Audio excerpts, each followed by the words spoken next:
तो hello guys, episode के starting में हम ली को देखते हैं जो एक कोड को स्कैन करता है, मगर उसका मोबाइल उसको बताता है कि ये कोड ऑलरेडी स्कैन हो चुका है और हम आपके लिए न्यू कोड भेज रहे हैं और वो 3-4 सेकंड में आपके पास पहुंच जाएगा। तो ली कहता है कि इनकी तो बड़ी फास्ट डिलीवरी है, इतनी तो डोमिनो पिज्जा वालों की भी नहीं होती। और तभी हम उसी बिल्डिंग के ऊपर एक लड़की को देखते हैं जिसने ईगल वाला मास्क पहना होता है और उसने अपने हाथ में कटिंग मशीन पकड़ी होती है। तो ली जब ऊपर देखता है तो तभी वो लड़की उस पर अटैक कर देती है, मगर ली उसके अटैक से बच जाता है और वो कहता है कि अब ये कौन है, एक मुसीबत जाती नहीं दूसरी पहले आ जाती है। और वो कहता है कि मुझे यकीन नहीं हो रहा कि इस लड़की ने इस बिल्डिंग से जंप किया है, ऐसा लगता है कि जैसे ये पापा की परी है। और तभी वो वहां से भागने लग जाता है और कहता है कि आखिर मैंने ऐसी क्या गलती कर दी है कि कभी हाथी तो कभी पापा की परी मुझे मारने पे तुली हुई है। और फिर वो भागता भागता एक टनल में आकर छुप जाता है और कहता है कि नहीं नहीं, ये सच नहीं हो सकता, ये एक सपना है। उठ जा ली बेटे, उठ जा जल्दी से, जिया तेरा खाने पे इंतजार कर रही है, आज उसके साथ डेट है तेरी, उठ जा उठ जा। मगर जब वो आंखें खोल के अपने ऊपर देखता है तो वो पापा की परी उसके ऊपर ही होती है और वो उस पर अटैक कर देती है, मगर इस दफा वो फिर बच जाता है और वहां से भागने लग जाता है। मगर तभी पापा की परी उसके सामने कटिंग मशीन लेकर आ जाती है। तो ली कहता है कि अब मैं और नहीं भाग सकता, क्या मैं आज इसी जगह पर मर जाऊंगा, मैंने तो अभी कुछ देखा भी नहीं है, मैंने तो भी पूरी दुनिया देखनी थी। और तभी पापा की परी ली पर अटैक कर देती है, मगर हम देखते हैं कि ली बच जाता है क्योंकि उसकी कटिंग मशीन एक दरवाजे के अंदर अटक जाती है।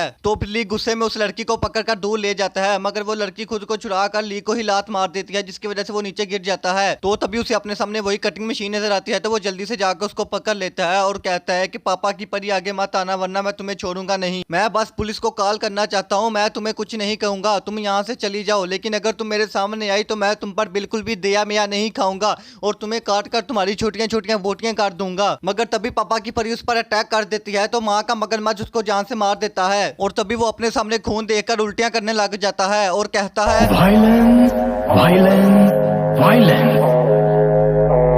I don't like it. I avoid. But violence likes me. I can't avoid.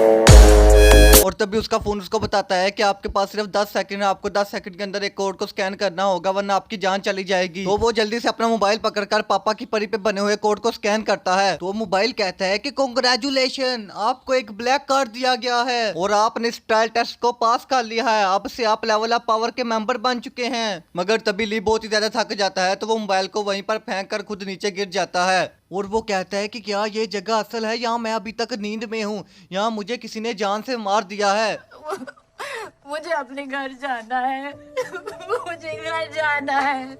और तभी सीन शिफ्ट होता है, हम एक लड़के को देखते हैं जो एक मार्क्स गर्ल को बड़ी बेरहम तरीके से जान से मार रहा होता है। और तभी हम वहां पर एक और लड़की को देखते हैं जो अपने बॉस को फोन करती है और कहती है कि एक न्यू कमर आया है। तो बॉस कहता है कि फिर उसकी भी अच्छे से खातिरदारी करो और फिर हमें पता लगता है कि ये बॉस कोई और नहीं बल्कि एपिसोड 1 में दिखाया गया ली ज़ेन है। और फिर सीन शिफ्ट होता है, हम ली को देखते हैं जो अपनी आंखें खोलता है और वो एक बिस्तर पर होता है और वो कहता है कि मैं यहाँ पर कैसे हूँ, क्या मैं ख्वाब देख रहा था या ये ख्वाब है। और तभी हम वहां पर एक और लड़की को भी देखते हैं जो नहा धोकर फ्रेश होकर आती है। तो सैम कहता है कि जिया जिया तुम यहाँ पर क्या कर रही हो। तो जिया कहती है कि ली तुम ऐसे बिहेव क्यों कर रहे हो जैसे तुम्हें रात को जो हुआ कुछ भी याद नहीं है, कितने तुम नोटी हो। तो ली कहता है कि इसका मतलब क्या रात को हमने गपागप किया था। और वो बहुत ही ज्यादा खुश होता है और कहता है कि आय हाय मजा आ गया, अब मैं वर्जन नहीं रहा, यूहू मेरी जिंदगी में आने का मकसद पूरा हो गया। यार भाई कैसा मकसद है इसका यार, लोगों का मकसद होता है कोई डॉक्टर बनना, कोई साइंटिस्ट बनना और इसका मकसद गपागप करना था। थू थू थू। तो फिर ली कहता है कि 1 मिनट,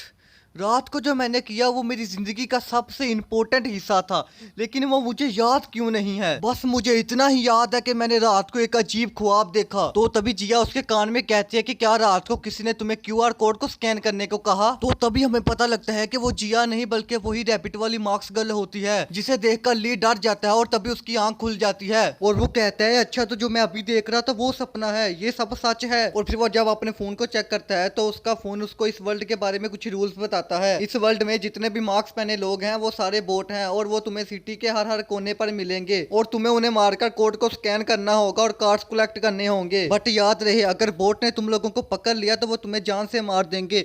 भाई ये सीरीज देख के मुझे पबजी की याद आ गई, मेरा भी बोट मारने को दिल कर रहा है। तो फिर ली उठता है और कहता है कि ये सच में सपना नहीं है, ये बल्कि एक रियल जगह है, मुझे किसी को ढूंढना होगा और उससे पूछना होगा कि आखिर इस वर्ल्ड से कैसे बाहर निकला जा सकता है। और फिर वो कटिंग मशीन पकड़कर एक जगह घूम रहा होता है और कहता है कि अब मैं क्या करूँ, राइट जाऊँ या लेफ्ट जाऊँ, लेफ्ट जाऊँ या राइट जाऊँ। और फिर कहता है कि आखिर क्या फर्क पड़ता है, राइट भी जाऊँगा तो बोट मिलेंगे, लेफ्ट भी जाऊँगा तो बोट मिलेंगे, मेरी जिंदगी में बोट ही बोट है।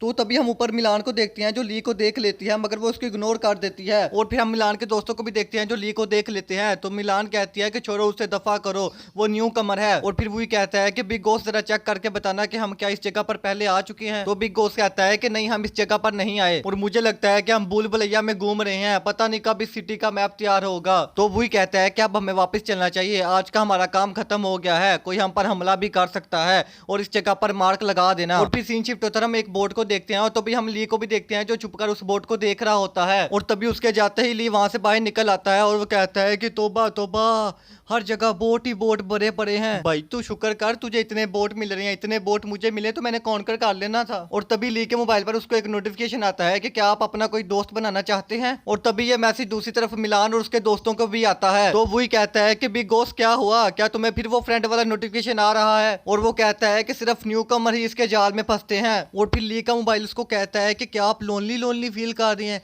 क्या आप अकेलापन फील कर रहे हैं, क्या आप चाहते हैं कि आपका कोई दोस्त हो, क्या आप चाहते हैं कि कोई बंदा आपको तन्हाई से निकाल कर अपनी बाहों में बांध ले। तो ली कहता है ये तो मुझे कोई ट्रैप ही लग रहा है, पर मैं क्या करूं, मुझे कोई दोस्त तो चाहिए ही ना। और तभी वो यस कर देता है। तो फिर मोबाइल कहता है कि हम आपके दोस्त को 3 किलोमीटर के अंदर ढूंढ रहे हैं। और तभी दूसरी तरफ मिलान को कुछ एहसास होता है कि कोई उस पर अटैक करने वाला है। तो तभी वो अपने दोनों साथियों को बचा लेती है। तो फिर हमें पता लगता है कि उन पर कोई स्नाइपर से फायर कर रहा था, मगर वो बच जाते हैं। तो एक बंदा कहता है कि ब्रदर पैंग, आपका तो निशाना मिस हो गया। तो पैंग कहता है हमारे मतलब आपको मत सिखा, चल। और फिर पैंग कहता है कि आखिर इसको कैसे पता चला कि इस पर स्नाइपर से अटैक होने वाला है। तो तभी पास खड़ी लड़की कहते हैं कि जरूर इसके पास ब्लैक कार्ड होगा, ये उसका ही फैक्ट है। और फिर सीन शिफ्ट होता है, बिग बॉस कहता है कि मिलान तुम्हें कैसे पता लगा कि हम पर स्नाइपर से अटैक होने वाला है। तो मिलान कहते हैं कि मुझे नहीं पता, मुझे कुछ फील हुआ था। तो फिर वही कहता है कि मिलान क्या तुम चेक करके बता सकती हो कि ये स्नाइपर कौन सी बिल्डिंग पर है। तो फिर मिलान चेक करती है और कहती है कि ये बिल्डिंग नंबर 9 पर है। और फिर वो अपने दोस्तों को कहती है कि तुम दोनों मेरा बिल्डिंग नंबर 2 पर इंतजार करो, मैं तुम लोगों को वहां आकर मिलती हूँ। तो वही कहता है कि तुम कहां पर जा रही हो। तो मिलान कहती है खूनी खेल खेलने। सो गाइस आज का हमारा एपिसोड यहीं पर खत्म होता है। और सॉरी गाइस कि कल एपिसोड नहीं आया क्योंकि यहाँ पर लाइट बहुत ही ज्यादा तंग कर रही है। तो लाइट ना हो तो सिग्नल नहीं आते, जिसकी वजह से मैं वीडियो नहीं बना सकता। इसलिए तो मैं कहता हूँ कि तुम लोग सब्सक्राइब करो। तुम लोग सब्सक्राइब करोगे फिर यूट्यूब वाले थोड़े पैसे शैसे देंगे,